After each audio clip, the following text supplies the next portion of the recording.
நாடாளுமன்ற உறுப்பினர்கள்லாம் ஏவா வேலு அவர்கள் பேரையும் சொல்லி பதவியேற்றதை நம்ம எப்படி புரிஞ்சுக்கிறது? ஸ்டாலின், உதயநிதி ஸ்டாலினுக்கு அப்புறமா நான் தான் அப்படிங்கிறது வந்து அவர் காட்டுறதுக்காக இப்படி ஒரு செயல்படா எப்படி எடுத்து கொள்கை ரீதியாக உங்களுக்கு என்ன முகங்களோ அந்த முகங்களை மட்டும் தான் சொல்றேன். நான் உதயநிதி பேர் கூட சொல்லணும்னு நான் சொல்ல மாட்டேன். நீங்க வந்து பெரியார் சொல்றீங்க, அண்ணா சொல்றீங்க, கலைஞர் வரைக்கும் ஓகே, ஸ்டாலின் நீங்க உதயநிதி சொன்னாலும் வேவேல் பேர் சொன்னாங்க. இப்போ ஏவேலுக்கு தான் சிக்கல். இப்போ அடுத்தடுத்து சிக்கல் வந்து யாருக்கு வரும்? இந்த 3 எம்பிங்கள் வந்து இன்னொரு முறை சீட்டு கிடைக்காது, அது ஒரு விஷயம். தேவையில்லாமல் நீ எதுக்கு அவர் ஏவேல் பேர் உச்சரிக்கணும்?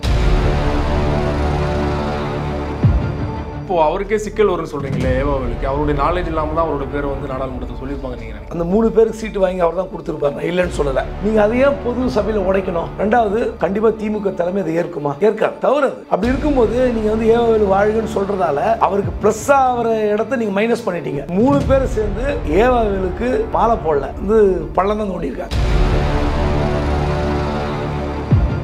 துரைமுருகனுக்கும் அமைச்சர் மதிவேந்தன் அவர்களுக்கும் இடையான ஒரு கான்வர்சேஷன் தான் அரவருப்பா பேசப்பட்டு இருந்தது. இந்த யானை வழித்தடங்கள் ஆக்கிரமிப்பு செய்யப்பட்டிருக்கிறதா இல்லையா, அவ்வளவுதான். இது சம்பந்தமா கோர்ட்ல கேஸ் இருக்கு, மாவட்ட நிர்வாகம் நோட்டீஸ் அமைச்சிருக்கு. இதன் பிறகு வந்து அமைச்சர் சொல்றாரு, நான் ஆய்வு செய்து விட்டு சொல்கிறேன், அவசர கோலத்தில் சொல்லக்கூடாதுன்னா என்ன கேட்கிறேன். அப்போ நீங்க அவர் கேட்டது சரிதானே? மூத்த அமைச்சர் என்ன கேட்கிறாரு, இந்த துறைக்கு 3 வருஷமா நீங்க அமைச்சரா இருக்கீங்க, அப்போ இது வரைக்கும் ஆய்வே செய்யலையா? அப்போ உங்க துறை மூலியமாக அனுப்பப்பட்ட நோட்டீஸ், மாவட்ட நிர்வாகம் அனுப்பப்பட்ட நோட்டீஸ் உங்க கவனத்துக்கு வரலையா?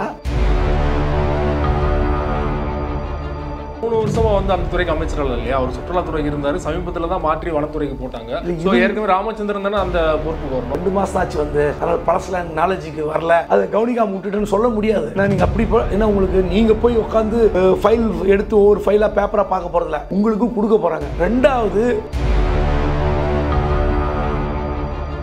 சீனியர் அமைச்சர் ஒருவர் இப்படி வந்து ஒரு சொல்லியிருந்தாருன்னா இதே கேள்வியை துரைமுருகன் எழுப்பியிருப்பார். அமைச்சர் மனோ தங்கராஜ் ஒரு விஷயத்தை பேச வந்தார், சபாநாயகர் வந்து வேண்டாம் நீங்க பேசக்கூடாது தடுக்கிறார். ஸோ இதெல்லாம் வந்து அதிகப்படியான விஷயமா ஒரு ஆளுங்கட்சி மீது வந்து ஆளுங்கட்சி தலைவர்கள் காட்டுகிற ஒரு கூடுதல் பவர், அடிஷனல் பவர் அப்படின்னு எடுத்துக்கிறதா இல்லை யதார்த்தமா நடந்தா எடுத்துக்கிறேன்னு தெரியாது. ஆனால்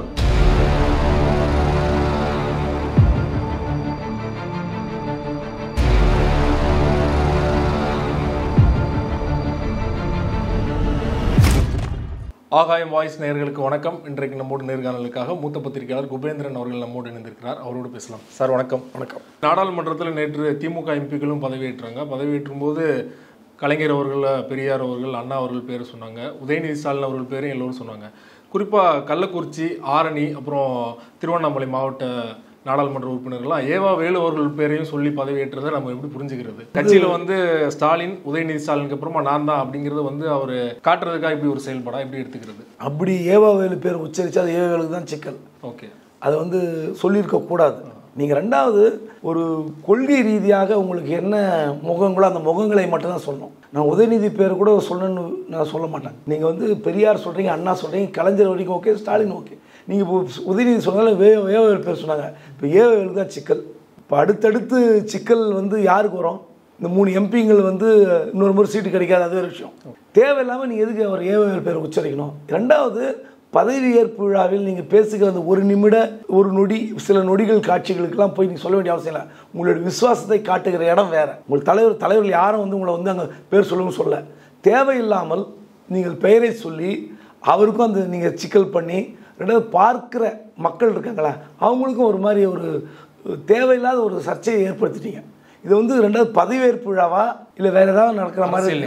ஆமாம், அந்த மாதிரி இருக்குது. தேவையில்லாத ஒரு விஷயம் அது. இப்போ அவருக்கே சிக்கல் வரும்னு சொல்றீங்களே ஏவாவேலுக்கு, அவருடைய நாலேஜ் இல்லாமல் தான் அவரோட பேரை வந்து நாடாளுமன்றத்தை சொல்லியிருப்பாங்க நீங்க நினைக்கிறீங்களா? இல்லை, ஏவாவேலை குளிர்விக்க வேண்டும் என்று அவர்கள் ஆசைப்படலாம். அதான் சொன்னேன், இடம் பொருள் ஏவல்னு ஒன்று இருக்குது. நீங்கள் அந்த 3 பேருக்கு சீட்டு வாங்கி அவர் தான் கொடுத்துருப்பாரு, இல்லைன்னு சொல்லலை. நீங்கள் அதையே பொது சபையில் உடைக்கணும்.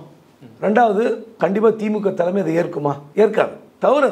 அப்படி இருக்கும்போது நீங்கள் வந்து ஏவாவேலு வாழ்கன்னு சொல்றதால அவருக்கு ப்ளஸ் ஆகிற இடத்த நீங்கள் மைனஸ் பண்ணிட்டீங்க. 3 பேர் சேர்ந்து ஏவாவேலுக்கு மாலை போடல, வந்து பள்ளம் தான் தோண்டியிருக்காங்க.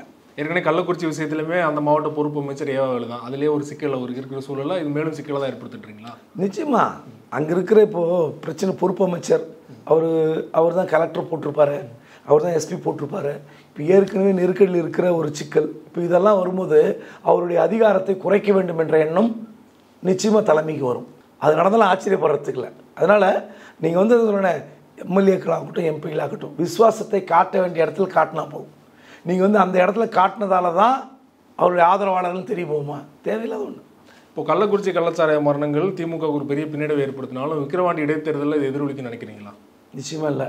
அடுத்து வர 18 மாதங்களுக்கு ஒரு ஆளுங்கட்சி எம்எல்ஏயாக தான் இருந்தாகணும் அப்படின்ற எண்ணம் தொகுதி மக்களுக்கு இருக்கும். ரெண்டாவது, பொருளாதார செலவு கவனிப்பு இதெல்லாம் இருக்குது. அங்கே இருக்கிற அதிமுகவும் போட்டி போடல, பாட்டாளி மக்கள் கட்சி தான் போட்டிக்கிறாங்க. கண்டிப்பாக மக்கள் இதையெல்லாம் ஒரு பெரிய பொருட்டாகவே கருத மாட்டார்கள். இந்த சம்பவத்தால் விக்கிரவாண்டியில் திமுகவுக்கு ஒரு லேசான சிராய்ப்பு ஏற்படலாம். ஓகே, வெற்றி விகிதாச்சாரம் குறையலாம், அவ்வளோதான். லேசான அவங்க முதல்ல போட்ட கால்குலேஷனில் கொஞ்சம் சேதாரம் இருக்கும். அதை தவிர ஒரு பெரிய சேதாரம் இருப்பதாக நான் நினைக்கல. அப்படி ஒரு பெரிய மௌன புரட்சியெல்லாம் செய்வதற்கு நம்ம தமிழ்நாட்டு மக்கள்லாம் தயாராக இருப்பாங்கன்னு அதுவும் நான் நம்பலை. இல்லை, அதிமுக போட்டி போடலன்னு சொன்னீங்க. அதிமுக வாக்குகள்லாம் பாமகவுக்கு போகாதா? கண்டிப்பாக திமுக வராது. இல்லை, கண்டிப்பாக ஓட்டு போடாமலாம் இருக்க மாட்டாங்க. மக்கள் அதிமுகவுடைய ஹார்ட்கோர் நிர்வாகிகள் போட மாட்டாங்க. அவங்களுக்கு குடும்பம் போடாமல் இருக்குமா? அதிமுக ஒன்றிய கிளை நகர செயலாளர்லாம் போடாமல் இருக்கலாம். ஆனால் அவங்க குடும்பம் என்ன பாவம் பண்ணாங்க? அவங்க ஓட்டு போடாமல் எப்படி இருப்பாங்க? கண்டிப்பாக உறவினர்லாம் போடுவாங்க. அதனால் இப்போ 67,000 ஓட்டு வாங்கிய அந்த ஓட்டுகள் நாடாளுமன்றத்தில் அந்த தொகுதியில் அப்போ என்ன பண்ண போகிறாங்க? ஒரு 10,000 ஓட்டு ஒன்றா போடாமல் இருக்கலாம். மீதி இருக்கிற ஓட்டு அதிமுக விரும்பிகள், நலம் விரும்பிகள், தொண்டர்கள் கண்டிப்பாக யாருக்கோ போட்டு தான் ஆகணும். அது பாட்டாளி மக்கள் கட்சி கிடைக்கலாம், நாம் தமிழர் கிடைக்கலாம், அல்லது நோட்டா கிடைக்கலாம், அல்லது நாம் தமிழர் சீமான் வெளிப்படையாக அதிமுக வாக்குகள்லாம் எங்களுக்கு வரணும் அப்படின்னு கோரிக்கை வச்சிருக்காரு. கோரிக்கை வைக்கலாம், பட் போடுவாங்களா? ஒருவேளை நானே கேட்குறேன், பாட்டாளி மக்கள் கட்சி 2026 நம்ம கூட்டணிக்கு வரணும்னு சொல்லி அதிமுக ஒரு ரகசிய உத்தரவு போட வச்சாங்கன்னு வச்சுங்களேன், ஒரு பெரிய டாக்டிக்ஸ். பாருங்கள், உங்களுக்கு திமுக நெருக்கடி தருகிற அளவுக்கு ஓட்டு வந்ததுக்கு காரணம் எங்கள் கட்சி ஓட்டு, எங்கள் கூட வாங்க அப்படின்னு 2026 கூப்பிடுவதற்கு ஒரு அரிய ஒரு அழகான வாய்ப்பு. அது 2 கட்சியும் பயன்படுத்துவாங்களான்னு தெரியல. ஓகே, அதே போல் சட்டசபையில் வனத்துறை மானிய கோரிக்கை நடைபெற்றப்போ துரைமுருகனுக்கும் அமைச்சர் மதிவேந்தன் அவர்களுக்கும் இடையான ஒரு கான்வர்சேஷன் தான் பரபரப்பாக பேசப்பட்டு இருக்குது. அவரே விமர்சனம் பண்ணுற மாதிரி தான் இருந்துச்சு. அதுவுமே அவை குறிப்பில் இருக்குது. எப்படி புரிஞ்சுக்கிறது? ஈசா யோகாவுக்கு எதிராக துரைமுருகன் பேசுன மாதிரிலாம் நம்ம பார்க்க முடிஞ்சது இல்லையா? என்ன நடந்தது உண்மையிலேயே? இல்லை, ஒரு கேள்வி கேட்கும்போது அதற்கான பதிலை சொல்லவில்லை என்ற அடிப்படையில் ஒரு மூத்த அமைச்சர் அவை முன்னவர் கேள்வி கேட்குறார். நீங்கள் அந்த யானை வழித்தடங்கள் ஆக்கிரமிப்பு செய்யப்பட்டிருக்கிறதா இல்லையா? அவ்வளோதான். இது சம்மந்தமாக கோர்ட்டில் கேஸ் இருக்குது, மாவட்ட நிர்வாகம் நோட்டீஸ் அமைச்சிருக்கு. இதன் பிறகு அமைச்சர் சொல்கிறாரு, நான் ஆய்வு செய்து விட்டு சொல்கிறேன், அவசர கோலத்தில் சொல்லக்கூடாதுன்னா நான் என்ன கேட்குறேன்? அப்போ நீங்கள் அவர் கேட்டது சரிதானே? மூத்த அமைச்சர் என்ன கேட்குறாரு? இந்த துறைக்கு 3 வருஷமாக நீங்கள் அமைச்சராக இருக்கீங்க, அப்போ இது வரைக்கும் ஆய்வே செய்யலையா? அப்போ உங்கள் துறை மூலியமாக அனுப்பப்பட்ட நோட்டீஸ், மாவட்ட நிர்வாகம் அனுப்பப்பட்ட நோட்டீஸ் உங்கள் கவனத்துக்கு வரலையா? இதுக்கெல்லாம் பதில் சொல்லணும்ல. இதில் எக்ஸ்போஸ் ஆனது அமைச்சர் மதிவேந்தன். எனவே அவர் 3 வருஷமாக அந்த துறைக்கு அமைச்சரால் இல்லையா? அவர் சுற்றுலாத்துறைக்கு இருந்தார். சமீபத்தில் தான் மாற்றி வனத்துறைக்கு போட்டாங்க. ஏற்கனவே ராமச்சந்திரன் தானே அந்த பொறுப்புக்கு வரணும். இல்லை, இருந்தாலும் அதெல்லாம் உங்களுக்கு அப்டேட் ஆகிருக்கணும்ல. ஓகே, நீங்கள் ஒரு துறைக்கு இப்போ நீங்கள் இந்த பதவிக்கு வந்துட்டீங்க. இல்லை சார், நான் 2 மாதம் ஆச்சு அதனால் பழசில் எனக்கு நாலேஜுக்கு வரல, அதை கவனிக்காமல் விட்டுட்டுன்னு சொல்ல முடியாது. ஓகே, ஏன்னா நீங்கள் அப்படி ஏன்னா உங்களுக்கு நீங்கள் போய் உட்காந்து ஃபைல் எடுத்து ஒவ்வொரு ஃபைலாக பேப்பராக பார்க்க போகிறதில்ல, உங்களுக்கும் கொடுக்க போகிறாங்க. ரெண்டாவது, சட்டசபையில் கேள்வி நேரம் என்பது என்ன தெரியுங்களா? முன்கூட்டியே உங்களுக்கு அச்சடிக்கப்பட்ட கேள்வி வந்துடும்.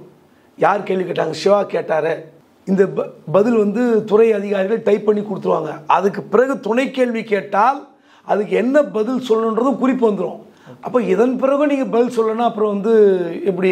ஸோ சட்டமன்ற கூட்டத்தொடர் முடிந்த பிறகு ஓட்டு எண்ணிக்கை ஜூலை 13க்கு பிறகு அமைச்சரவை மாற்றம் நடந்தால் மதிவேந்தன் அமைச்சராக இருப்பாரா?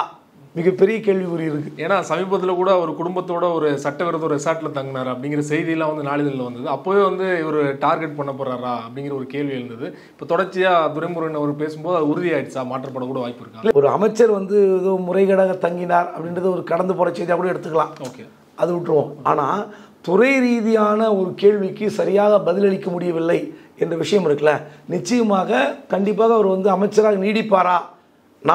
எனக்கும் அந்த சந்தேகம் இருக்குது. மாற்றுவாங்களா இல்லையான்னு தெரியாது. ஆனால் ஜூலை 13க்கு பிறகு ஒரு அமைச்சரவை மாற்றம் நடந்தால் நிச்சயமாக நீடிப்பார் என்பது எனக்கு சந்தேகமாக தான் இருக்குது. சீனியர் அமைச்சர் ஒருவர் இப்படி ஒரு சொல்லியிருந்தாருன்னா இதே கேள்வியை துரைமுருகன் எழுப்பியிருப்பார் அப்படிங்கிற ஒரு கேள்வி இருக்கும் இல்லையா? அது நியாயமான கேள்வி தான்.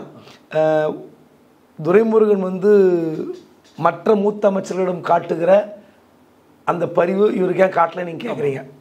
அப்படி பார்த்தீங்கன்னா அமைச்சர் மனோ தங்கராஜ் ஒரு விஷயத்தை பேச வந்தார். சபாநாயகர் வந்து வேண்டாம் நீங்கள் பேசக்கூடாது தடுக்கிறார்.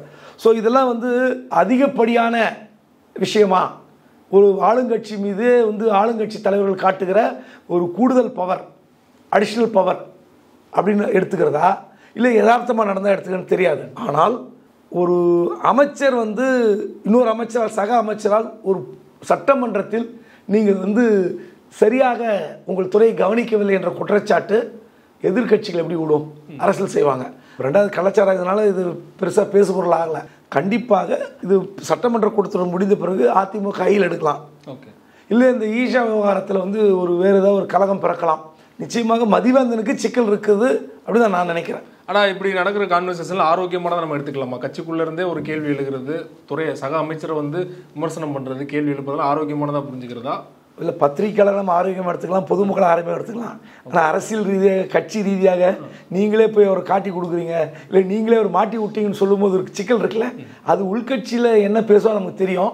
ரெண்டாவது அது நம்ம தேவையில்லை. ஒரு பத்திரிக்கையாளராக ஒரு அமைச்சர் கண்டிக்கிற இடத்தில் ஒரு ஜூனியர் அமைச்சர் இருக்கிறாங்க, ஆரோக்கியமாக தான் எடுத்துக்கணும். ஓகே, நிறைவாக ஒரு கேள்வி சார். இந்த கள்ளக்குறிச்சி விவகாரத்தை எதிர்க்கட்சிகள் கையில் எடுத்திருக்காங்க. தொடர்ச்சி அதிமுக சார்பாக போராட்டம் பண்ணிட்டு இருக்காங்க. முதல்ல அண்ணாமலை அவர்கள் போய் ஆளுநரை சந்திச்சார். அதுக்கப்புறமா எடப்பாடி பழனிசாமி அவர்களும் ஆளுநர் சந்திச்சார் இல்லையா? ஸ்டாலின் அவர்கள் வெளிப்படையாக சொல்றாரு, எதிர்க்கட்சிகள்லாம் வந்து குறிப்பாக அதிமுக கலவரம் செய்ய முயற்சி பண்றாங்க இந்த விவகாரத்தை கையில் எடுத்து, அப்படிங்கிற குற்றச்சாட்டை நீங்க எப்படி பாக்குறீங்க? இல்லை, 40க்கு 40 இடங்கள் தோற்று போன நிலையில் ஒரு அசம்பிளிக்குள்ளே வந்தால் என்ன மாதிரியான சிக்கல் இருக்குன்னு அவங்களுக்கு தெரியும். தினந்தோறும் திமுகவை பாராட்டி அதிமுக தோற்று போன கட்சி என்ற ஒரு குற்றச்சாட்டிலேயே அல்லது ஒரு பழிச்சொல்லிலே ஓடி போயிருப்பாங்க. ஸோ இப்போ இந்த வாய்ப்பு கிடைச்சிருக்கு, அருமையான வாய்ப்பு கிடைச்சிருக்கு அரசியல் செய்வதற்கு. ஸோ அங்கே உள்ளே போய் நீங்கள் இப்படி ஜெயிக்கல, இப்படி ஜெயிக்கல 3 ஆண்டு என்னென்னலாம் சொன்னீங்க, நாங்கள் கை காட்டுவர் தான் பிரதமர், இப்படிலாம் பேசுனீங்களே, நக்கல்லாம் வரும்ல, இதுலேருந்து தப்பிச்சிட்டார். முதல் ஒன்று. ரெண்டாவது, இந்த விவகாரத்தில் அதிமுக அரசியல் செய்யாமல் எப்படி ஒதுங்கும்?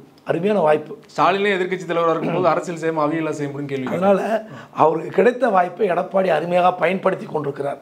என்ன ஒன்று, ஆளுங்கட்சி செய்த அந்த நிதி உதவி, அந்த டேமேஜ் கண்ட்ரோல் பண்ணிட்டாங்க. அதுக்கப்புறம் சிகிச்சைகள், அப்புறம் அங்கே போய் சம்பவ இடத்துக்கு போய் அமைச்சர்கள் பார்த்தது, அமைச்சர் உதயநிதி போய் பார்த்து அன்றைக்கே செக்கு கொடுக்கறது, இதெல்லாம் வந்து பார்த்திங்கன்னா டேமேஜ் கண்ட்ரோல் பண்ணிட்டாங்க. இப்போ வந்து என்னென்னா, இந்த கள்ளச்சாராய விவகாரத்தில் உண்மையிலே வந்து ஃபேக்ட் ஃபைண்டிங் கமிட்டி என்ன கண்டுபிடிச்சி யார் மேலே நடவடிக்கை எடுக்க வேண்டும் அப்படின்னு ஒரு அதிமுக ஒரு புது ட்ரெண்டுக்கு போனாங்கன்னா பரவாயில்ல. சும்மா நீங்கள் ராஜினாமா பண்ணுங்க சிபிஐ இதெல்லாம் வந்து எடுபடாது. இப்போ இந்த விவகாரம் மூலமா அதிமுக நடக்கிற உட்கட்சி பிரச்சனையுமே மறைஞ்சு போயிடுச்சு இல்லையா? நீ தோல்வி மட்டும் இல்லாமல் தோல்வி ஒரு பக்கம் அது மறையாது. நீங்கள் இந்த கள்ளச்சாராய பிரச்சனை விக்கிரவாண்டி தேர்தலில் எதிரொலிக்காத நான் சொல்லிட்டேன். அப்புறம் ஒரு 48 மணி நேரம் கழித்து வேறு பிரச்சனை வரும். இதை விட ஒரு வேறு பிரச்சனையை வந்து அதிமுக கையில் எடுக்கலாம். அதனால் அது வேறு விவகாரம். இப்போது கூட்டணியை அதிமுக வந்து எப்படி பலப்படுத்த போகிறது, திமுக கூட்டணி ஏதாவது உடைக்க முடியுமான்னு பார்க்குறாங்க. அதுக்கு தான் வந்து டெய்லி கூட்டணி பற்றிலாம் பேசுகிறாங்க. திரும்ப சீண்டிட்டு இருக்காங்க. அது திரும்ப காங்கிரஸ் எல்லாரையும் 250 வருஷத்துக்கு நீங்கள் அக்ரிமெண்ட் போடுங்களான்னு கேட்குறாரு. காரணம் என்னென்னா, இவ்வளோ நடந்த பிறகும் கூட்டணி கட்சியில் ஏதாவது சலசலப்பு எதிர்பார்க்கிறார். இந்த சலசலப்பு நடக்கவில்லை என்பது அவருடைய ஆதங்கம். மற்றபடி வந்து அரசியல் செய்கிறது அதிமுக சிறப்பாக செய்கிறது என வேறு வழி இல்லை. இந்த ஒரு விஷயத்தை 2 வருஷத்துக்கு கொண்டு போக முடியாது.